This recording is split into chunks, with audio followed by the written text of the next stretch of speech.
dustmen. We can see that they are making an effort to separate it, even though they haven't quite perfected the technique yet. And the streets are clean. The town is ready to start another day and handle another load of waste. It's time to ask ourselves, what should we do with all this waste?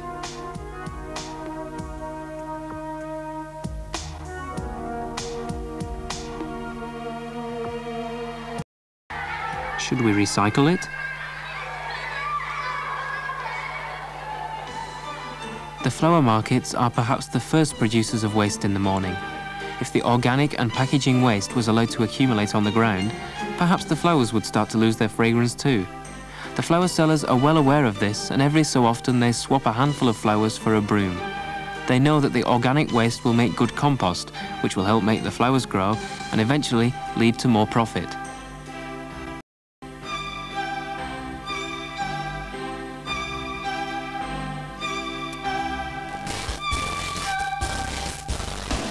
Later in the day, the marketplaces are littered with packaging and the sellers find themselves wading through waste of all kinds, plastic, cardboard and wood.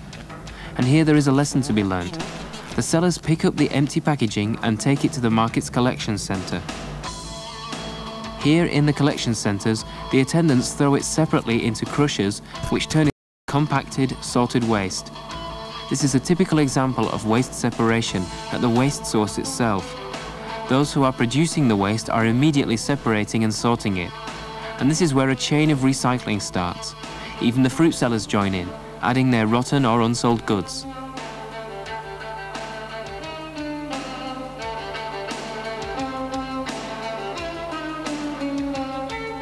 It is true, however, that not everyone does this.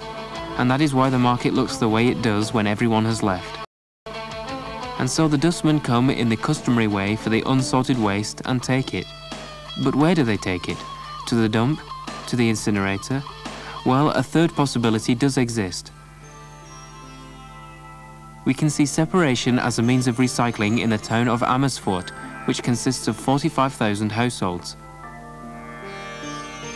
Holland is justifiably proud of its tradition of great painters, but if Rembrandt and Van Gogh were alive today, they would perhaps adorn paintings with waste baskets and dustbins from time to time, as these objects are now considered part and parcel of all of our homes. The system of waste separation is so well conceived here that it is worth taking a look at, and perhaps introducing it into our country too. Sunflowers are grown in both Holland and Slovakia, and so we produce similar waste. And this is why we are a little downcast when we think about our own native country, where below the same sunflowers, very different bins have very different contents.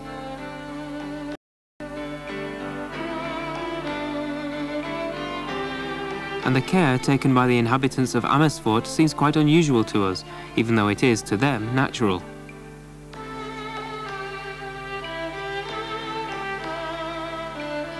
The secret is quite simple. The town looks after its people. It provides lectures where they receive all the necessary advice about waste separation and collection in special bins. Each family is given 2 large bins for the front of the house and 2 smaller ones where they put waste for the kitchen or the workshop. The town's inhabitants also learn about the disposal of dangerous waste as well as how to sort organic waste as efficiently as possible. If there is still something you don't understand, you just dial the information line.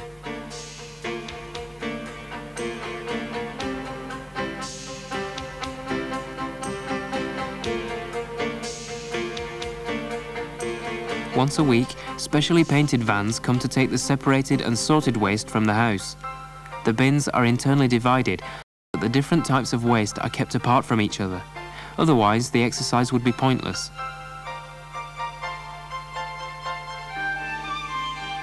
For this reason too, collecting vehicles are divided into 2 sections in the same way as the bins, and the waste is kept separate when it is inside the dust van. The green and blue colour scheme reminds us, don't put all kinds of waste into one pile. And this is a very apt description of waste management in Amersfoort, cleaning the town of Amersfoort. Let's follow the van for a while longer. Waste cannot be mixed on the company's premises either. The dust vans put the waste into separate piles where it waits for further processing.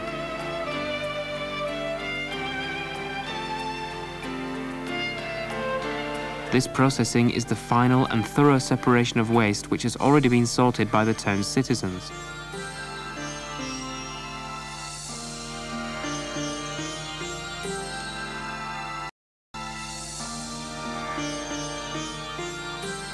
Here, the waste is mechanically and manually separated, because recycling is only possible when a strict separation regime is maintained. Machines alone cannot be relied upon to separate the waste. Eagle-eyed humans, too, are indispensable during the separation procedure. The separation and recycling of waste is the most important method of waste disposal in Holland. Incineration for heat and power generation are next in line. Waste cannot be used in any other way is it removed and brought to refuse tips.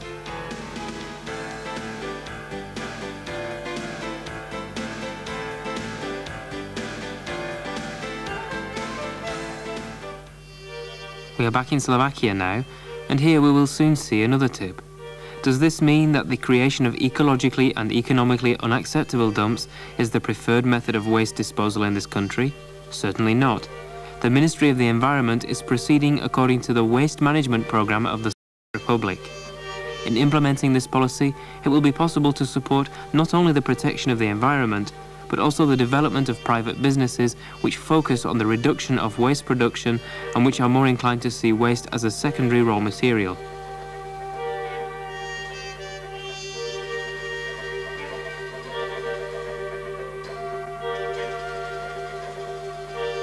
We can see this kind of recycling in old film newsreels in Slovakia.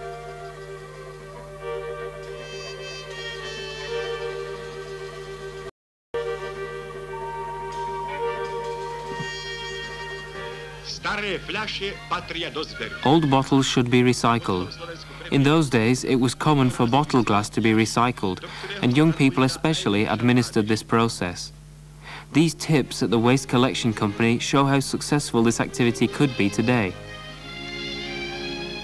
Zaplnené sklady národného podniku Sber svedčia o veľkom úspechu akcie, ktorej sa len v Bratislave nazbieralo za prvý týždeň na 150 000 fľaš. Your waste, our problem, is the slogan used by the Eco Translation Company in the little town of Kremnica. This firm uses a system in which, they claim, they make a profit by recycling just 10% of waste. The town's inhabitants, in the future, will pay lower fees for waste collection, providing they separate their household refuse. We can see something like this on old film newsreels.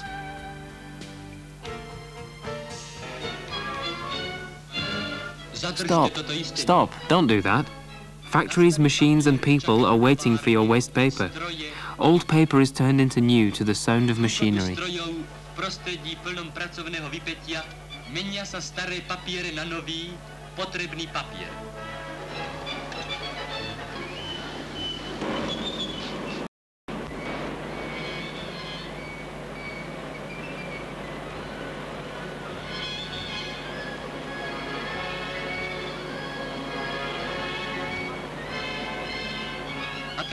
And now let us do a little calculation.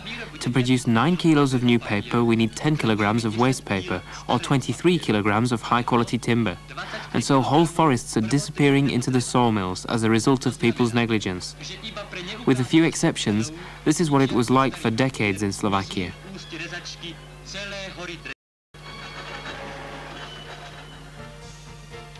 Even today, everything hinges on the responsibility shown by the people. The firm makes use of the environment law, which, by providing money for recycling, allows it to encourage people to sort their waste more often. The separation of waste means it can be collected into plastic bags which are hung on stands. Bins would cost 1,700 crowns to buy, but a family of 4 has to pay only 22 crowns a year for bags like these.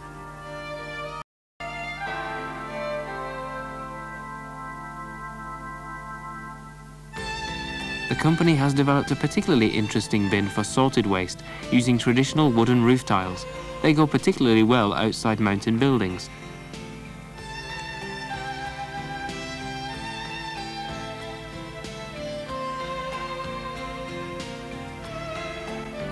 The emptying of the bins is an ingenious process.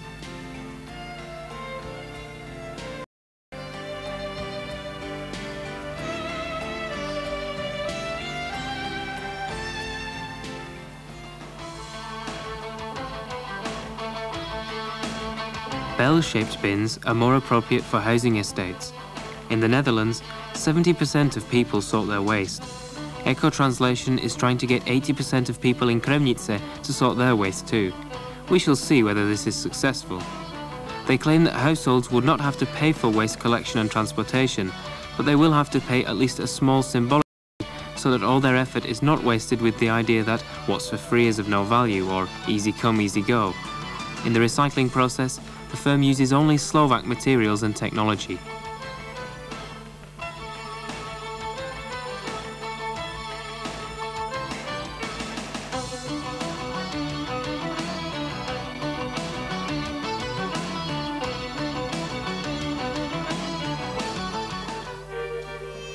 In the past, waste has been something to be got rid of, to be rendered harmless so that it does not burden the natural environment. But there is another way, to teach waste to live a new life, a little like teaching children to live a new life. And all this keeps hopes alive that Slovakia will be able to take down the cleanliness from the highest mountains and maintain it everywhere.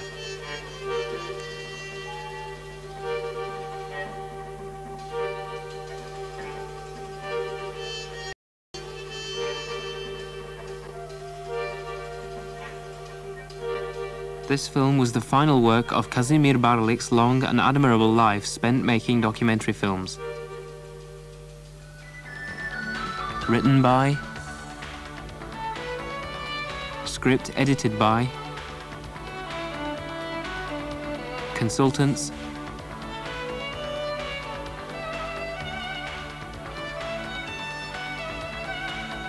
Dutch cooperation,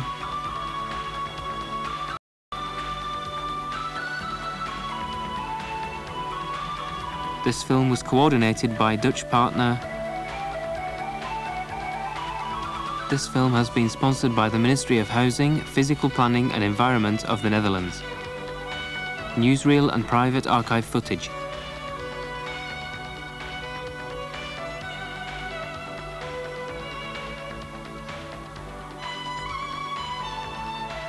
Sound and music. Edited by. Produced by. Director of Photography. Film Director.